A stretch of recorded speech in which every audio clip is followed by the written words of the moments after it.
তার অভিনয় দক্ষতা সম্পর্কে খোদ উত্তম কুমার বলেছিলেন, আমরা হয়তো জাঁকিয়ে কিছু করার চেষ্টা করছি, আর ও হয়তো কয়েক সেকেন্ড থেকে এমন একটা কিছু করবে যে গোটা দৃশ্যটা টেনে নিয়ে বেরিয়ে যাবে আর লোকে হেসে গড়িয়ে পড়বে।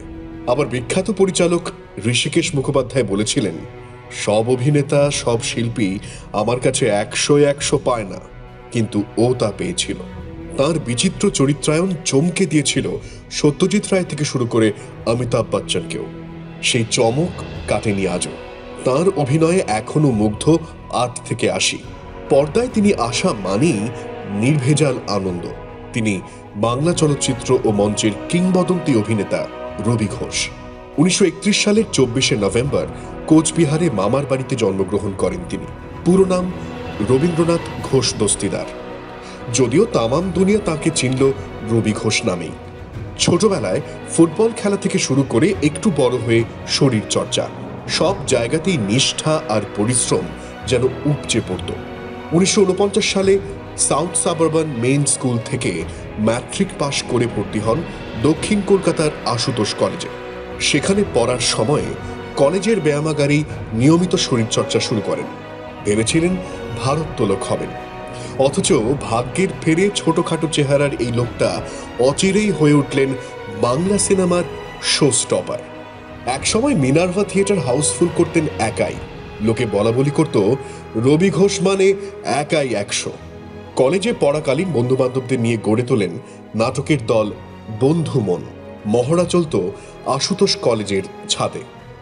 এই সূত্রেই তার সঙ্গে আলাপ উৎপল দত্তের। উৎপলের পরিচালনায় সাংবাদিক নাটকের মধ্যে দিয়ে রবির অভিনয় জীবনের সূচনা। মঞ্চে মাত্র 30 সেকেন্ড এক সংবাদপত্র বিক্রেতার চরিত্রে অভিনয়ের সুযোগ পেলেন তিনি। অতটুকু সময়েই নজর কাড়েন পরিচালক মৃণাল সেনের। 1959 সালের 31শে ডিসেম্বর উৎপল দত্তের পরিচালনায় মিনার্ভা থিয়েটারে অঙ্গার নাটকের প্রথম শো।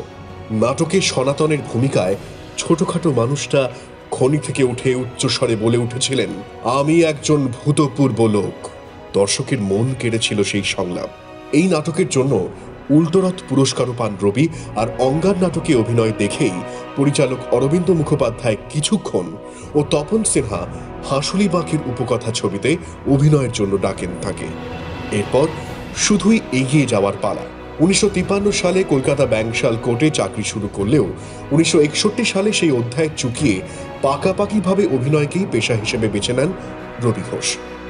উৎপল দত্তর মেঘ, অসিত সেনের আগুন এবং সত্যজিৎ রায়ের অভিযান ছবিতে ডাক পান। যদিও রবির অভিনয় জীবনের মোড় ঘুরিয়ে দিয়েছিল তপন সিনহার গল্প হলেও সত্যি। এই ছবিতে অভিনয়ের মধ্যে দিয়েই বাংলা ছবির দর্শকের মনের মণিকোঠায় চিরতরে ঠাঁই পেয়ে যান ধনঞ্জয় ওরফে রবি ঘোষ স্বয়ং।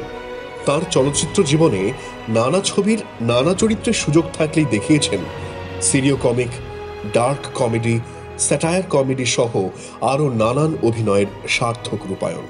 কৌতুকের বাইরেও বেশ কয়েকটি অন্যরকম চরিত্রে দেখা গেছে তাকে, যেমন বিজয় বসু পরিচালিত বাঘিনী, যেখানে রবি ঘোষকে পরিচালক ভিলেনের চরিত্রে ব্যবহার করেছিলেন। আবার পার্থপ্রতিম চৌধুরীর ছায়া সূর্য ছবিতে এক বধির মানুষের চরিত্রে তাঁর অবিস্মরণীয় অভিনয়ও ভোলার নয়। একে একে অরণ্যের দিনরাত্রি, হীরক রাজার দেশে, বসন্ত বিলাপ, কাপুরুষ ও মহাপুরুষ ছবিতে অভিনয় করে নিজের জাত চিনিয়েছিলেন তিনি। অভিযান ছবিতে ট্যাক্সি ক্লিনার, জন অরণ্য ছবিতে মিস্টার মিত্র, পদ্মা নদীর মাঝি ছবিতে আমিন উদ্দিন, আগন্তুক ছবিতে রঞ্জন, অন্তর্জনী যাত্রায় জ্যোতিষী সহ তার অভিনীত বহু চরিত্র আজও ভুলতে পারেননি সিনেপ্রেমীরা। সত্যজিৎ থেকে তপন সিনহা, দীনেন গুপ্ত থেকে অঞ্জন চৌধুরী, সব ধারার ছবিতেই দশকের পর দশক রবি ঘোষ অনন্য। 1959 থেকে 1994 সাল পর্যন্ত মোট 206টি চলচ্চিত্রে অভিনয় করেন তিনি। গুপি গাইন বাঘা বাইন ছবিতে অভিনয়ের জন্য রাষ্ট্রপতি পুরস্কার এবং গুপি বাঘা ফিরে এলো ছবিতে অভিনয়ের জন্য শ্রেষ্ঠ অভিনেতার BFJ পুরস্কার পেয়েছিলেন রবি। হিন্দিতে সত্যকাম, সবসে বড়া সুখ, আজ কি রবিনহুড, পতঙ্গ ছবিতে এবং মঞ্চে 39টি নাটকে অভিনয় করেন। অভিনয়ের পাশাপাশি বেশ কিছু নাটক এবং সিনেমাও পরিচালনা করেছিলেন। তার পরিচালনায় নিধিরাম সর্দার ছবিতে অভিনয় করেছিলেন উত্তম কুমার নিজের সম্পর্কে রবি ঘোষ লিখেছিলেন, আমি হতে পারতাম সার্কাসের দলের জিমন্যাস্ট, হতে পারতাম ওয়েট লিফটিংয়ে বেঙ্গল চ্যাম্পিয়ন, পুলিশ কোর্টের কেরানিবাবু হয়েও জীবনটা কাটিয়ে দিতে পারতাম। প্রত্যেকটিরই তুমুল সম্ভাবনা ছিল, কিন্তু আর 5 জনের মতো জীবনের সহজ সরল গতিতে ভেসে যেতে পারলাম না। জীবনযুদ্ধে সংগ্রাম করতে করতে বহু উত্থান আর পতনকে অঙ্গীকার করে আজ আমি অভিনেতা রবি ঘোষ। আজ অনন্য সাধারণ এই অভিনেতার জন্মদিনে আমাদের বিনম্র শ্রদ্ধার্ঘ্য।